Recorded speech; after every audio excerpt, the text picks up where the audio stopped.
दोस्तों, मेरा नाम अंजलि है और मैं अभी 30 साल की हूँ। पिछले 1 साल से तलाकशुदा हूँ। मेरी शादी केवल 2 साल तक चली और फिर टूट गई।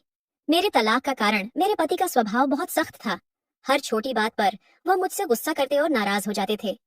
इसके अलावा उनकी माँ और बहनें हमेशा मेरे काम में नुक्स निकालती थीं।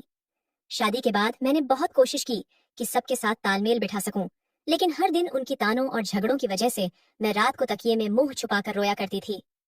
मेरे पति को अपनी माँ और बहनों से इतना डर था कि वह कभी मेरे पक्ष में एक शब्द भी नहीं बोलते थे। मेरे पति से तलाक के बाद मैं पूरी तरह टूट गई थी, लेकिन कहीं न कहीं मुझे आजादी का भी एहसास हुआ। मेरे माता पिता का देहांत मेरी शादी से पहले ही हो चुका था। अब मेरा सिर्फ एक छोटा भाई है, जिसका नाम रोहन है। वह मुझसे 2 साल छोटा है और शादीशुदा है। मेरा भाई रोहन अपनी पत्नी प्रिया और अपनी बेटी रिया के साथ एक छोटे से कस्बे में रहता है, लेकिन हाल ही में उसे कानों और आंखों की समस्या हो गई थी। उसे सुनने और देखने में तकलीफ होने लगी थी, और जब उसने डॉक्टर को दिखाया तो पता चला कि उसके कानों में और आंखों में गंभीर परेशानी है। फिर भी उसने इसे गंभीरता से नहीं लिया और लापरवाही करता रहा, जिसके चलते उसकी सुनने और देखने की शक्ति पूरी तरह खत्म हो गई और वह बहरा हो गया।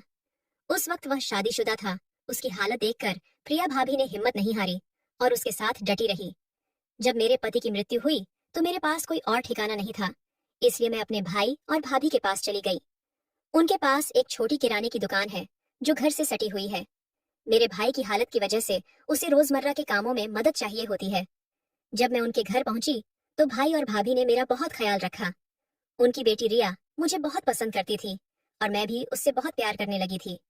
मेरे माता पिता ने जो थोड़ी बहुत जमीन छोड़ी थी, उसका हिसाब किताब मेरा भाई संभालता था। मैंने उससे साफ कह दिया कि मैं उनके साथ तब तक रहूंगी जब तक मेरे लिए कोई नया रास्ता नहीं बन जाता। मैंने यह भी कहा कि मुझ पर जो भी खर्च होगा वह मेरे हिस्से की संपत्ति से काट लेना। लेकिन मेरे भाई ने मुझे टोकते हुए कहा, अंजलि, तुम मेरी बहन हो, ये तुम्हारा भी घर है, तुम्हें किसी चीज की चिंता करने की जरूरत नहीं है। फिर मैं अपने भाई और भाभी के साथ रहने लगी। मेरी भाभी मेरी अच्छी दोस्त बन गई। हम दोनों अपनी अपनी बातें एक दूसरे से बांटने लगे। उनके साथ रहते हुए मुझे 2 साल हो गए थे और यह वक्त मेरे लिए बहुत सुकून भरा था। पहले जैसी परेशानियां और तनाव अब मेरी जिंदगी में नहीं थे। हम सब साथ में घूमने जाते, हंसते खेलते और जिंदगी को भरपूर जीते थे। लेकिन मेरा भाई कभी कभी अपनी हालत को लेकर उदास हो जाता था। मुझे भी उसकी तकलीफ देखकर बहुत बुरा लगता था। मैंने उससे कई बार कहा, अगर कोई इलाज मुमकिन है तो हम करवा लें। मुझे पैसे की चिंता नहीं है, बस तुम ठीक हो जाओ। लेकिन मेरा भाई ने मना कर दिया। उसने बताया कि उसने हर मुमकिन जगह इलाज के बारे में पता किया था, लेकिन डॉक्टरों ने साफ कह दिया था कि उसकी हालत में अब सुधार नहीं हो सकता। आखिरकार उसने इसे अपनी किस्मत मान लिया और आगे कुछ करने की कोशिश छोड़ दी। मेरा भाई की किराने की दुकान से अच्छी आमदनी हो जाती थी, लेकिन जब से मैं उनके साथ रहने लगी मुझे लगने लगा कि मैं उन पर बोझ बन रही हूँ। इसीलिए मैंने अपने भाई से कहा, मैं कोई काम करना चाहती हूँ ताकि अपना खर्च खुद उठा सकूं। भाई ने जवाब दिया, मैं तुम्हें किसी बाहर वाले के पास काम नहीं करने दूंगा। अगर तुम्हें कुछ करना ही है तो मेरी दुकान में मदद करो। वहां तुम्हें बस ग्राहकों से बात करनी होगी, सामान के दाम बताने होंगे और छोटे मोटे सौदे करने होंगे। कोई भारी काम नहीं करना पड़ेगा। मुझे उसकी बात ठीक लगी। मैंने कहा, ठीक है, लेकिन मैं इसके लिए कोई तनख्वाह नहीं लूंगी। जो भी कमाई होगी वह घर के खर्च में डाल देना। तब मेरे भाई ने मना करते हुए कहा, ऐसी बात मत करो, तुम्हें अपनी पूरी तनख्वाह मिलेगी। इसे अपने लिए रखना, अपने भविष्य के लिए बचाना। तुम अभी जवान और सुंदर हो, ऊपर वाला तुम्हारे लिए कोई अच्छा इंसान जरूर भेजेगा जो तुमसे प्यार करेगा और जिसके साथ तुम अपनी जिंदगी बिता सकोगी। उसकी बात सुनकर मैंने हामी भर दी और दुकान में काम शुरू कर दिया। दोस्तों, मैं आपसे एक बात नहीं छुपाना चाहती। भले ही मैं अपने पति से तलाक लेकर अकेलेपन से आजाद हुई थी, लेकिन कभी कभी मुझे पुरानी यादें सताती थीं। शादी के शुरुआती दिन बहुत अच्छे थे, जब हमारे बीच कोई तकरार नहीं थी। सच कहूं तो मेरा पति बुरा इंसान नहीं था, लेकिन उसकी कमजोर शख्सियत और अपने परिवार के सामने चुप रहना मुझे परेशान करता था। जब उसकी माँ और बहनें मेरे साथ बुरा बर्ताव करती थीं, तो वह कभी मेरे लिए नहीं बोलता था। एक औरत अपने पति से बस इतना ही चाहती है कि वह उसका साथ दे, उसकी इज्जत करे और सही गलत में उसका पक्ष ले। मैं भी कभी झगड़ालू नहीं थी। मैंने अपने ससुराल में सबके साथ अच्छा व्यवहार करने की कोशिश की, लेकिन फिर भी मुझे उनका प्यार नहीं मिला। उनके रिश्तेदार भी कहते थे कि वे सख्त मिजाज और तुनक मिजाज लोग हैं। इसलिए मैंने सोचा कि इससे पहले कि मैं उस माहौल में पूरी जिंदगी बिता दूं, बेहतर है कि मैं अकेले रहूं। जब भाई मेरे हालात के बारे में मुझसे बात करता था तो मुझे अपनी किस्मत पर तरस आता था। मैं सोचती थी कि मेरी उम्र की औरतें अपने परिवार के साथ खुशहाल जिंदगी बिता रही हैं, लेकिन मेरे साथ ऐसा क्यों हुआ? फिर मैं खुद को समझाती कि जो हुआ वह मेरी तकदीर थी और मुझे इसे स्वीकार करना चाहिए। लेकिन हर औरत की तरह मेरे अंदर भी भावनाएं थीं। जब कोई औरत अपने पति से अलग हो जाती है तो उसे प्यार, अपनापन और किसी के साथ की जरूरत महसूस होती है। मुझे भी ऐसा ही लगता था। सबसे ज्यादा तकलीफ मुझे रात को ही होती थी। मेरा भाई और मेरी भाभी का कमरा मेरे कमरे से सटा हुआ था। जब वे पति पत्नी के तौर पर एक दूसरे के करीब होते थे तो उनकी आवाजें मेरे कमरे तक आती थीं। ये आवाजें मुझे बेचैन कर देती थीं और मैं खुद को बहुत अकेला महसूस करती थी। मैं अपना ध्यान भटकाने की कोशिश करती, कभी किताब पढ़ती, कभी कुछ और करती, ताकि अपने दिल को थोड़ा हल्का कर सकूं। फिर एक सुबह मेरी नींद तेज चीखों से टूट गई। मेरा भाई और मेरी भाभी जोर जोर से झगड़ रहे थे। उनकी आवाजें इतनी तेज थीं कि पूरा घर गूंज रहा था। मैं समझ नहीं पाई कि बात क्या है। मैंने उन्हें शांत करने की कोशिश की, लेकिन मेरा भाई गुस्से में पागलों की तरह चिल्ला रहा था और मेरी भाभी भी किसी न किसी बात पर उसे और भड़का रही थी। फिर किसी तरह जब माहौल थोड़ा ठंडा हुआ तो मैंने अपने भाई से कहा कि आप अंदर जाओ और प्रिया भाभी को मना लो। लेकिन तभी भाभी ने गुस्से में कहा, तुम बाहर जाओ, मुझे अकेला छोड़ दो। मैंने अपने भाई को समझाया कि वह दुकान पर चले जाए और मैं भाभी से बात करके उसे ठंडा करने की कोशिश करूंगी। तब मेरे भाई ने कहा, ठीक है, जैसी उसकी मर्जी, और भाई दुकान पर चला गया। मेरे भाई की दुकान में एक लड़का काम करता था जिसका नाम विनय था। विनय रोज मेरे भाई को लेने के लिए घर आता था, क्योंकि हमारी दुकान घर से थोड़ी दूर थी। क्योंकि भाई को सही से सुनाई और दिखाई नहीं देता था, इसीलिए विनय उसे रास्ते में मदद करता था।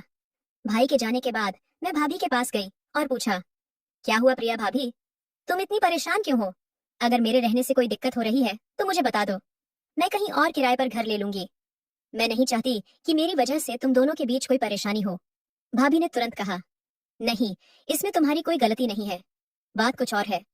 मैंने पूछा, तो बताओ क्या हुआ?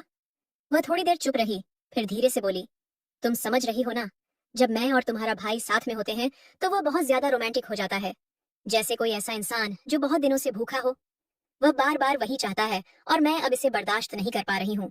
उसकी बात सुनकर मुझे थोड़ा अजीब लगा, लेकिन मैंने उसे समझाया कि देखो भाभी, यह तो बहुत अच्छी बात है। कई औरतें चाहती हैं कि उनका पति उन्हें प्यार करे, उनकी परवाह करे। तुम्हें खुश होना चाहिए और ऊपर वाले का शुक्रिया अदा करना चाहिए, क्योंकि कई लोगों की शादीशुदा जिंदगी में यह चाहत ही खत्म हो जाती है। भाभी ने मेरी तरफ देखा और बोली, मुझे माफ कर दो अगर मेरी बातों से तुम्हें बुरा लगा हो। मैंने कहा, नहीं भाभी, ऐसा कुछ नहीं है, मैं बस यही चाहती हूँ कि तुम और मेरा भाई खुश रहो। ये कोई ऐसी बात नहीं है जिस पर झगड़ा करना चाहिए। फिर मैंने उसे भरोसा दिलाया, ठीक है, तुम चिंता मत करो, मैं भाई से बात करूंगी। भले ही ये मेरे लिए थोड़ा अजीब हो, लेकिन मैं कोशिश करूंगी कि वह समझ जाए। भाभी ने गहरी सांस ली और बोली, असल में उसने मुझसे साफ कह दिया है कि अगर मैं उसकी बात नहीं मानी तो वह दूसरी शादी कर लेगा।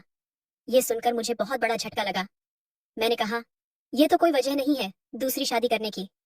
देखो भाभी, हम कोई हल निकालेंगे, तुम बस खुद को परेशान मत करो। अपनी बेटी रिया के बारे में भी सोचो। ये झगड़े उसके सामने नहीं होने चाहिए। शाम को जब मेरा भाई दुकान से लौटा तो मैंने तय किया कि उससे बात करनी होगी। मैंने हिम्मत जुटाई और कहा, भाई, मुझे तुमसे थोड़ी बात करनी है। वह बोला, ठीक है, चलो अंदर बात करते हैं। मैंने उसका हाथ पकड़ा और उसे उसके कमरे में ले गई। फिर मैंने कहा, भाभी ने मुझे सब कुछ बताया, तुम ऐसा क्यों कर रहे हो? उसे दूसरी शादी की धमकी क्यों दे रहे हो? भाई ने बिना झिझक कहा, मैं धमकी नहीं दे रहा। अगर वह मेरी जरूरतें पूरी नहीं कर सकती तो मैं सच में दूसरी शादी कर लूंगा। मैं अभी जवान हूँ और यह एकदम सामान्य बात है। मैंने उसे समझाने की कोशिश की। हाँ, मैं मानती हूँ कि यह तुम्हारा हक है और तुम्हारी जरूरत भी, लेकिन तुम्हें यह भी सोचना चाहिए कि भाभी पूरे दिन घर के काम, रिया की पढ़ाई और उसकी देखभाल में लगी रहती है। वह थक जाती है। तुम्हें थोड़ा सब्र करना चाहिए। लेकिन मेरे भाई को मेरी बात पसंद नहीं आई। वह गुस्से में बोला, तुम्हें इस मामले में बोलने की जरूरत नहीं है, ये मेरा और प्रिया का मामला है। तुम अपने कमरे में रहो और इन बातों में मत पड़ो, वरना मुझे गुस्सा आ जाएगा। उसके इस रवैये से मुझे बहुत बुरा लगा। मैं तो बस उनकी जिंदगी सुधारने की कोशिश कर रही थी, लेकिन उसने मेरी बात को ठुकरा दिया। फिर वह गुस्से में कमरे से बाहर चला गया। 5 मिनट भी नहीं बीते थे कि फिर से उनका झगड़ा शुरू हो गया। इस बार मेरा भाई मुझसे नाराज था कि प्रिया ने मुझसे शिकायत क्यों की। भाभी भी गुस्से में आ गई और बोली, अब मैं इस घर में नहीं रहूंगी, मैं रिया को लेकर अपनी माँ के घर जा रही हूँ। मेरे भाई ने ताने मारते हुए कहा, हाँ जाओ, वैसे भी मैंने दूसरी शादी का फैसला कर लिया है। मुझे पता था कि मेरा भाई दिल से बहुत अच्छा इंसान है और वह गुस्से में बोल रहा था, लेकिन भाभी ने उसकी बात को दिल से लगा लिया। उसका मन टूट चुका था। उसने सच में अपना सामान पैक करना शुरू कर दिया। मैंने उसे बहुत रोकने की कोशिश की। भाभी कहाँ जा रही हो? ऐसे मत जाओ, थोड़ा सोचो। लेकिन मेरी कोई बात उसके दिल तक नहीं पहुंची। आखिरकार वह रिया को लेकर चली गई। भाभी के जाने के कुछ घंटों बाद मेरा भाई घर लौटा। मैंने उसे बताया, भाभी सच में चली गई। वह चौंक गया और दुखी होकर बोला, क्या? वह बिना कुछ कहे चली गई? तुमने मुझे बताया भी नहीं। अब वह इस घर में वापस नहीं आनी चाहिए। लेकिन अगले 2 दिनों में भाई के चेहरे पर उदासी छा गई। वह खोया खोया सा रहने लगा। उसकी हालत देखकर मुझे बुरा लगा। मैंने भाभी को फोन किया और कहा, भाभी वापस आ जाओ। मैंने भाई से बात की है, अब सब ठीक हो जाएगा। मैं नहीं चाहती कि तुम्हारा घर टूटे। अगर तुम आ जाओगी तो मैं कहीं और रहने का इंतजाम कर लूंगी। लेकिन भाभी ने ठंडे लहजे में कहा, मैंने पहले भी कहा था, यह मामला तुमसे जुड़ा नहीं है, मुझे वापस नहीं आना। फिर उसने कहा, मुझे भी अजीब लगता था कि जब वह मेरे साथ होता था तो तुम बगल के कमरे में सब सुन रही होती थी। मुझे बहुत शर्मिंदगी होती थी। मैंने जवाब दिया, हाँ मैं सुनती थी, लेकिन यह तुम्हारा घर है, तुम्हारी जिंदगी है, इसमें मेरा कुछ कहना ठीक नहीं। बात वहीं खत्म हो गई। भाभी ने साफ मना कर दिया कि वह वापस नहीं आएगी। दिन बीतते गए। अब मैं अकेले ही घर का सारा काम संभाल रही थी, खाना बनाना, सफाई करना, सब कुछ। ऐसे ही 10 दिन गुजर गए। मैंने देखा कि भाई का स्वभाव बदल रहा था। वह चिड़चिड़ा और गुस्सैल हो गया था। उसकी हालत से लग रहा था कि वह अंदर से बहुत परेशान है। मुझे भाभी की बात याद आई जब उसने कहा था कि रोहन को इस चीज की बहुत जरूरत होती है। मुझे समझ आया कि यह दूरी उसके लिए मुश्किल हो रही है। मैंने धीरे से कहा, भाई अगर तुम सच में भाभी के बिना नहीं रह सकते तो उसे वापस बुला लो। उसने गुस्से में जवाब दिया, नहीं, वह खुद गई थी। मैं किसी को बुलाने वाला नहीं हूँ। अगर उसे आना होगा तो वह खुद आएगी। वह बाहर से सख्त दिख रहा था, लेकिन अंदर से टूटा हुआ था। मैंने इस बारे में बात करना छोड़ दिया। फिर एक दिन जब भाई दुकान पर था, मैं घर की सफाई कर रही थी। मैंने सोचा कि उसके कमरे को भी ठीक कर दूं। सफाई करते करते मैं थक गई तो सोचा थोड़ा आराम कर लूं। मैं भाई के बिस्तर पर लेट गई और मुझे नींद आ गई। कुछ घंटों बाद मेरी आंख खुली तो मैंने देखा कि मेरे भाई मेरे पास था। उसने मुझे प्रिया समझ लिया और कुछ ऐसा करने की कोशिश की जो बिल्कुल गलत था। उसकी हालत की वजह से उसे शायद भ्रम हुआ होगा कि मैं उसकी पत्नी हूँ। मैं उस वक्त अपने आपे में नहीं थी। दोस्तों, जैसा कि मैंने आपको बताया कि मेरा भाई बहरा और अंधा था। वह सुन नहीं सकता था और ना ही सही से देख सकता था। इसलिए उसने सोचा कि मैं उसकी पत्नी हूँ, क्योंकि हमारा कद और शरीर एक जैसा ही था। तब मुझे बिल्कुल भी ध्यान नहीं रहा और सच कहूँ, जैसा कि मैंने कहा, मैं अपने होश में नहीं थी। और मैंने देखा कि उसने मेरे साथ वैसा ही व्यवहार शुरू कर दिया और फिर उसने मेरे साथ वैसा ही करना शुरू कर दिया जिससे भाभी परेशान होकर चली गई थी। तब मैं सच में कुछ भी बोल नहीं पा रही थी, न ही कोई जवाब दे रही थी, क्योंकि उसकी हरकतें बहुत ही असहज करने वाली थीं। और तब मैं समझ ही नहीं पा रही थी कि अब क्या करूं। लेकिन तब जिस हालत में मैं थी, मेरे एहसास और उस समय के माहौल की वजह से मैं कुछ भी नहीं कर सकी। तब यह स्थिति मेरे लिए बिल्कुल नई और बहुत मुश्किल थी। इसलिए तब मैं कुछ करने के बजाय बस उसे ही करने दिया जो वह करना चाहता था। तब वह उस दिन लगभग 2 घंटे तक मेरे साथ रहा और इस पूरे समय में वह यही समझता रहा कि मैं उसकी पत्नी हूँ। तब मैं अंदर से बिल्कुल अलग महसूस कर रही थी, जैसे मेरा मन ही बदल गया हो।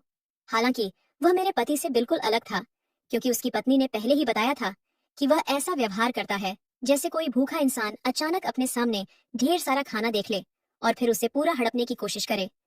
तब मैं सच में कुछ समझ नहीं पा रही थी। फिर जब सब कुछ खत्म हुआ तो मुझे लगा कि मैं अपनी जगह से हिल भी नहीं पा रही हूँ। अगले दिन मैंने भाभी से बात की और कहा, प्रिया, भाभी वापस आ जाओ। मैंने सब ठीक कर दिया है। भाई अपनी जिद की वजह से पहल नहीं कर रहा, मेरी खातिर आ जाओ। आखिरकार प्रिया भाभी मान गई, लेकिन जो हुआ उसका मुझे बहुत पछतावा था। सच कहूँ, ये एक बार नहीं बल्कि कई बार हुआ। जब भी भाभी बाहर जाती तो मैं भाई के पास चली जाती और उसकी जगह ले लेती। मुझे उस एहसास की चाहत होने लगी थी, लेकिन अब मुझे बहुत अफसोस है। मैंने फैसला किया कि मैं कहीं और रहने जाऊंगी। जब भाई को पता चला तो उसने मना कर दिया। अब मैं उसे कैसे बताऊं कि मैं ये सब और सहन नहीं कर सकती। मैंने कई बार सोचा कि इसे खत्म कर दूं, लेकिन हर बार वह एहसास मुझे वापस खींच लेता। मैं इस चक्र से निकल नहीं पा रही थी। भाभी के सामने मैं सामान्य व्यवहार करती, लेकिन जब वह बाहर जाती तो मैं खुद को रोक नहीं पाती। हर बार ऐसा करने के बाद मैं खुद को कोसती, लेकिन फिर वही गलती दोहराती। मैंने सोचा कि कहीं दूर चली जाऊं, लेकिन मेरा भाई मुझे जाने नहीं देता। वह कहता, तुम मुझे छोड़कर कहीं नहीं जा सकती। ये सिलसिला इतना बढ़ गया कि मुझे खुद से डर लगने लगा। मैं जो सुकून ढूंढ रही थी वह मेरे लिए एक जाल बन गया था। अब मैं सच में यह सब और बर्दाश्त नहीं कर सकती थी, लेकिन अकेलेपन में मैं फिर वही गलती कर बैठती ताकि मुझे वह एहसास मिल सके। तो दोस्तों, यह थी मेरी कहानी। आपको ये कैसी लगी कमेंट करके बताएं। अगर पसंद आई तो लाइक करें और अपने दोस्तों के साथ शेयर करें। ऐसी ही कहानियों के लिए हमारे चैनल को सब्सक्राइब करें और बेल आइकन दबाना न भूलें।